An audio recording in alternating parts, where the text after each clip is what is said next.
कैसे हैं? उम्मीद है आप सब लोग खैरियत से होंगे। बेटा आप लोगों के पास ये जो लेक्चर है ये बाकायदा आपकी जो अकाउंटिंग का मैंने इंट्रो दिया था और उस इंट्रो में मैंने आपकी एक बात समझाई थी कि आपके पास उस इंट्रो के अंदर सबसे जो हमारा पहला टॉपिक डिस्कस होना है वो डेप्रिसिएशन होना है। तो आज इसी का जो है वो लेक्चर है कि डेप्रिसिएशन होता क्या है और डेप्रिसिएशन की कंडीशन किस तरह रिकॉर्ड की जाती है, सारी बात आज हम इंशाल्लाह इसमें डिस्कस करेंगे। तो बात कर लेते हैं, जैसे यहाँ लिखा मैंने कि first topic of second year accounting depreciation.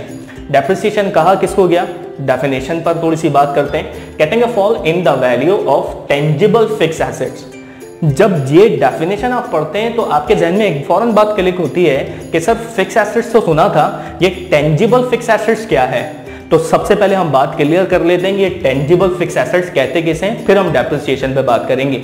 जैसे आप लोगों को याद है कि फर्स्ट ईयर के अंदर हमने एक बात समझी थी कि हमारे पास एसेट्स की दो क्लासिफिकेशन होती हैं, एक करंट एसेट्स कहलाता है और दूसरा कौन सा, फिक्स एसेट्स कहलाता है। इसी तरह याद रखेंगे कि फिक्स एसेट्स में भी दो क्लासिफिकेशन होती हैं, एक आपके लिए टेंजिबल फिक्स एसेट्स कहलाते हैं और एक आपके लिए इनटेंजिबल फिक्स एसेट्स कहलाते हैं। तो अब ये टेंजिबल फिक्स एसेट्स किन्हें कहा जा रहा है, जिनको आप फिक्स एसेट्स कहते थे वही आपके लिए यहां पर टेंजिबल फिक्स एसेट्स हैं। तो हमारे पास कंडीशन डेफिनेशन में यही लिखी हुई है, कहते हैं कि fall in the value of tangible fixed assets. क्या मतलब हुआ कि आपके वही फिक्स एसेट्स की वैल्यू जब कम हो जाती है, गिर जाती है, उस वैल्यू के कम होने को हम डेप्रिसिएशन का नाम देते हैं। तो हमारे जहन में पहले ये बात क्लियर होनी चाहिए कि फिक्स एसेट्स और टेंजिबल या टेंजिबल फिक्स एसेट्स कौन कौन से हैं। जैसे हमें मालूम है building, machine, equipment, vehicle, furniture, ये वही फिक्स एसेट्स की कंडीशन है। तो अगर मैं एग्जांपल लूं, आप कोई एक मशीन परचेज करते हैं, जैसे एग्जांपल के तौर पर आपने एक लैपटॉप परचेज किया, उस लैपटॉप की कीमत थी 50,000।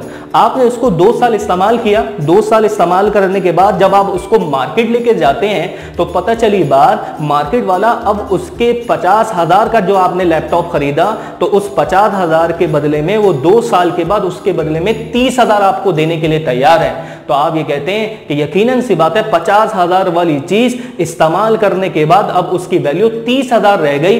इसका मतलब कितने अमाउंट से कमी आई, तो इसका मतलब हुआ कि ये 20,000 अमाउंट से ये जो आपका लैपटॉप है इसकी वैल्यू गिर गई, यानी कम हो गई। और कम होने की वजह से इसी 20,000 को हम क्या नाम दे रहे हैं, डेप्रिसिएशन नाम दे रहे हैं। जैसे आप एक बॉक्स पैक मोबाइल खरीदें और यकीनन उस मोबाइल की कीमत कितनी है, जैसे 40,000, आपने उसको इस्तेमाल किया 3 साल बाद, 3 साल तक के लिए इस्तेमाल किया और 3 साल के बाद जब आप उसको मार्केट लेके जाते हैं तो पता चला उसकी कीमत अब आपको 15,000 मिलती है। तो इसका मतलब हुआ कि अब आपके इस लैपटॉप, इस मोबाइल की जो अब कीमत में जो कमी आई, वो कमी कितनी आ गई, वो कमी आपकी 25,000। तो इसका मतलब जो ये कमी आई, कमी आने की वजह से इसको हम क्या नाम देते हैं कि ये हमारा जो है जो मोबाइल, इसकी कीमत जो कम हुई, ये हमारा क्या कहलाया, डेप्रिसिएशन कहलाया। तो पता चली बात कि फिक्स एसेट्स यानी टेंजिबल फिक्स एसेट को इस्तेमाल करने के बाद, उसकी वैल्यू में जो कमी आती है उस कमी को यकीनन हम डेप्रिसिएशन का नाम देते हैं। तो कमियां इस्तेमाल करने की वजह से भी आती हैं, टेक्नोलॉजी जब चेंज हो जाती है तो इस वजह से भी आती हैं, वेयर एंड टियर भी है, यकीनन इन तमाम वजह से ये जो कमी आती है, इन कमी को, टेंजिबल फिक्स एसेट की कमी को हम यहां पर डेप्रिसिएशन का नाम दे रहे हैं। तो जब भी डेफिनेशन कह रही है, कहते हैं कि fall in the value of tangible fixed assets. Fix asset यानी टेंजिबल फिक्स एसेट में जो कमी आई उसको हम यहां पर डेप्रिसिएशन का नाम दे रहे हैं। तो थोड़ी सी बात यहां पर और क्लियर कर लेते हैं कि ये फिक्स एसेट्स की जो टेंजिबल और इनटेंजिबल के जो अलग अलग नाम आए, इनको कहा क्या जाता है और इनकी कंडीशंस क्या है। तो लिखा हुआ है टेंजिबल फिक्स एसेट, आगे लिखा हुआ है फिजिकल एग्जिस्टेंस। एग्जिस्टेंस क्या मतलब, इसका मतलब ये हुआ कि आप वो टेंजिबल फिक्स एसेट्स कहलाते हैं जिनको आप छू भी सकते हैं और जिनको आप देख भी सकते हैं। तो क्या एग्जांपल, जिनको आप देख भी सकते हैं, छू भी सकते हैं, तो इसकी क्लासिफिकेशन हमने यहां लिखी, बिल्डिंग देख भी सकते, छू भी सकते हैं, इसी तरह मशीन, इक्विपमेंट, व्हीकल, फर्नीचर। तो ये वो तमाम चीजें हैं जो आपके टेंजिबल फिक्स एसेट्स कहलाते हैं। और हमारा जो सवाल है वो डेप्रिसिएशन ही है, और डेप्रिसिएशन भी अप्लाई किस पे होना है, सिर्फ और सिर्फ टेंजिबल ही पर अप्लाई होना है। Depreciation condition tangible fixed assets पर ही के लिए होती है। अब बात ये समझानी जरूरी है कि जब हमने बता दी गई बात कि टेंजिबल फिक्स एसेट्स होते हैं और आपकी काइंड ऑफ फिक्स एसेट्स में जो कंडीशन है वो टेंजिबल और दूसरी कौन सी इंटेंजिबल, तो फिर सर ये इंटेंजिबल क्या होते हैं? तो इसको समझाने का मकसद क्या हुआ, आपका इसका सवाल से कोई ताल्लुक भी नहीं है। ये समझा इसलिए बात जा रही है कि इंटेंजिबल फिक्स एसेट्स के बारे में भी आपको पता हो, वो इस वजह से क्योंकि आपके पास एमसीक्यूज भी आ जाते हैं। तो इसी के मुताबिक आपको जब पता होगा कि इंटेंजिबल ये है तो आप उस एमसीक्यूज को इजीली तौर पर अटेम्प्ट कर सकेंगे। तो हमारा जो सवाल है, फिर मैं बात रिपीट कर रहा हूं, हमारा जो सवाल है वो डेप्रिसिएशन है, और डेप्रिसिएशन सिर्फ टेंजिबल फिक्स एसेट्स की जो कमी होती है उस पर अप्लाई किया जाता है। तो हमें ये देखना है कि हमने जो मशीन इस्तेमाल करी, इस्तेमाल करने के बाद जो ये 20,000 से कमी आई, इस कमी को हमें खुद से बाकायदा कैलकुलेट करना होगा।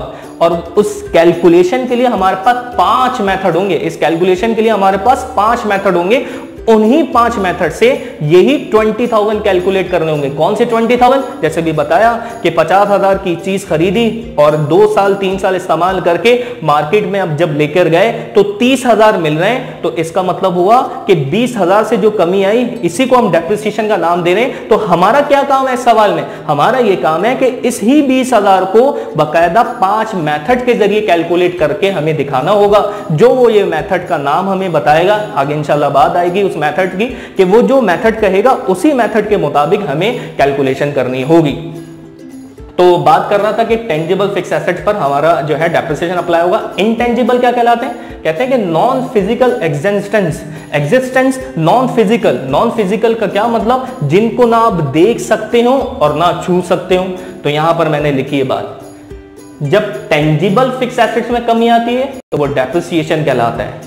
जब इंटेंजिबल फिक्स एसेट्स में भी कमी आती है तो वो क्या कहलाता है? एमोटाइजेशन। डेफिनेशन के तौर पर भी समझ लें कि इंटेंजिबल क्या है, एमोटाइजेशन किस तरह है कि fall in the value of intangible fix assets. कह रहे हैं कि इंटेंजिबल फिक्स एसेट्स में जब भी कमी आएगी वो एमोटाइजेशन है। Fall in the value of tangible fixed assets, जब भी टेंजिबल फिक्स एसेट्स में कमी आएगी वो डेप्रिसिएशन। और टॉपिक का नाम डेप्रिसिएशन, हमें पढ़ना यही है। सिर्फ समझाने के लिए बात मैं क्लियर कर रहा हूं ताकि आपके एमसीक्यूज जो है वो आसानी से अटेम्प्ट हो जाएं। तो एमोटाइजेशन है, तो fall in the value of intangible fix assets. अब समझते हैं कि इंटेंजिबल फिक्स एसेट्स में कौन कौन सी चीजें आती हैं जिनको हम देख भी नहीं सकते और छू भी नहीं सकते। सबसे पहला नाम है इसमें बेटा गुडविल। गुडविल कहते हैं किसी का मार्केट में नाम हो जाना, किसी की वर्थ हो जाना। मैं कहूँ कि मैं तो भाई फला ही जगह, जैसे अगर मुझे निहारी पसंद है तो मैं कहूँगा भाई मुझे जावेद ही की निहारी खानी है। तो इसका क्या मतलब कि उसका एक नाम बन चुका है, उसकी एक वैल्यू बन चुकी है। हर कोई बंदा जब भी ये नाम सुनता है तो वही कहता है कि यार मैंने भी यहीं की जो है उस निहारी को जो है वो खाना है। तो इसका मतलब ये हुआ कि एक नाम बन चुका, तो उस नाम को, उसकी एक वैल्यू को ना आप देख सकते हैं और ना छू सकते हैं। तो इसको हम क्या कहते हैं? गुडविल। गुडविल का क्या मतलब कि किसी का मार्केट के अंदर जो है वो एक नाम हो जाना, उसकी वैल्यू बन जाना, और आप कहें कि इसी ब्रांड का आपने यही चीज जो है वो खरीदना है। तो इसी वजह से इस चीज को हम गुडविल कहते हैं और ये हमारे लिए इंटेंजिबल है। इसमें भी कुछ टाइम के बाद अक्सरियत जो है वो कमी जब आती है तो इस कमी को हम डेप्रिसिएशन का नाम नहीं, इस कमी को हम एमोटाइजेशन का नाम देते हैं। एमसीक्यूज में ये बात आती है। इसके बाद दूसरी चीज लिखी हुई है इंटेंजिबल में पेटेंट्स। पेटेंट्स क्या होते हैं कि फॉर एग्जांपल मेरे दिमाग में कोई एक नई चीज आई और मैंने कहा कि मैं ये चीज जो है वो बनाना चाहता हूँ, जैसे मशीन है, इन्वेंशन करना चाहता हूँ। तो ये आइडिया किसी और के दिमाग में ना आ जाए। अगर उसके दिमाग में आएगा तो यकीनन वो भी बना लेगा। पर अगर मैंने ये आइडिया अपना रजिस्टर्ड करवा दिया, अगर मैं इसके रजिस्ट्रेशन करवा देता हूं, रजिस्टर्ड करवा देता हूं इस आइडिया को, तो इसका मतलब ये हुआ अब ये मशीन जो मैंने बनाई है अब मेरे अलावा अब कोई और इस मशीन को बना नहीं सकता। तो जो चीजें इन्वेंशन की जाती हैं तो उन चीजों को हम पेटेंट यानी उनकी रजिस्ट्रेशन को हम क्या कहते हैं? पेटेंट्स कहते हैं। तो इसमें इन्वेंशन में मशीन, कोई मेडिसिन मैंने इन्वेंशन की हो, बिल्कुल इसी तरह कोई डिज़ाइन है, शूज़ का डिज़ाइन हो गया। तो ये वो तमाम चीज़ें हैं कि जो मैंने यकीनन सी बातें इन्वेंशन की है, मैं ये चाहता हूँ कोई और इसकी कॉपी ना कर ले, कोई और इसको ना बना ले। तो इसके लिए इसीलिए मैं इसको रजिस्टर्ड करवा देता हूँ। तो ऐसी चीज़ों का जो रजिस्टर्ड करवाया जाता है तो इसको हम क्या नाम देते हैं? पेटेंट्स नाम देते हैं। और भी इसकी तफसील है, इंशाल्लाह नेक्स्ट कोई वीडियो होगी तो उसमें मैं बाकायदा गुडविल, पेटेंट्स और कॉपीराइट को एक तफसील से समझा सकूंगा, अभी ताकि टॉपिक तक बात रहे और बेहतर तरीके से बात थोड़ी बहुत जो है वो समझ में आ जाए।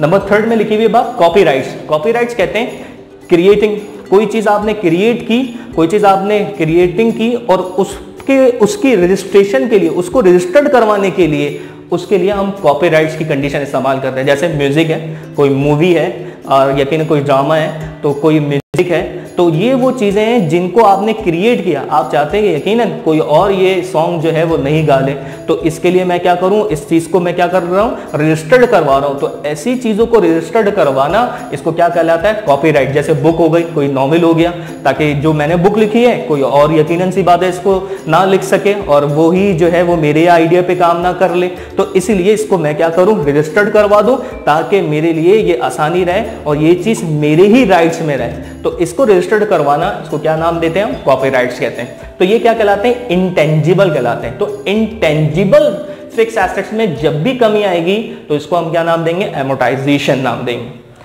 इसके बाद एक और तीसरी चीज आती है इसमें, इसका भी हमारे डेप्रिसिएशन के टॉपिक से कोई ताल्लुक नहीं, यानी डेप्रिसिएशन के टॉपिक से कोई ताल्लुक का मतलब कि जो हम सॉल्यूशन करेंगे उससे ना तो एमोर्टाइजेशन का ताल्लुक है ना डिप्लीशन का ताल्लुक है, ये सिर्फ और सिर्फ एमसीक्यूज की वजह से बात समझाई जा रही है। लिखा हुआ है fall in the value of natural resources, जब कुदरती ज़राए जो यकीनन गॉड गिफ्टेड चीज़ें हैं उनमें जब कमी आती है, उस कमी को हम क्या नाम देते हैं, डिप्लीशन। अब वो कौन कौन सी चीज़ें, कोल, कोयला, यकीनन एक टाइम के बाद यूज़ करते रहे, यूज़ का कमी कुछ ना कुछ आई, तो उस कमी को ना तो हम डेप्रिसिएशन का नाम दे सकते हैं, ना तो हम एमोर्टाइजेशन का नाम दे सकते हैं, और ना इसको कंडीशन को हम क्या नाम देंगे, सिर्फ डिप्लीशन का नाम देंगे। इसी तरह गैस, यकीनन ये भी नेचुरल रिसोर्सेज है, इसी तरह सॉल्ट, तो ये वो चीज़ें हैं कि जो बाकायदा इस्तेमाल होने के बाद जब इनमें कमी आएगी तो ये डिप्लीशन कहलाती है, और डिप्लीशन के साथ ये नेचुरल रिसोर्सेज हैं हो गए हमारे, और ये हमारे लिए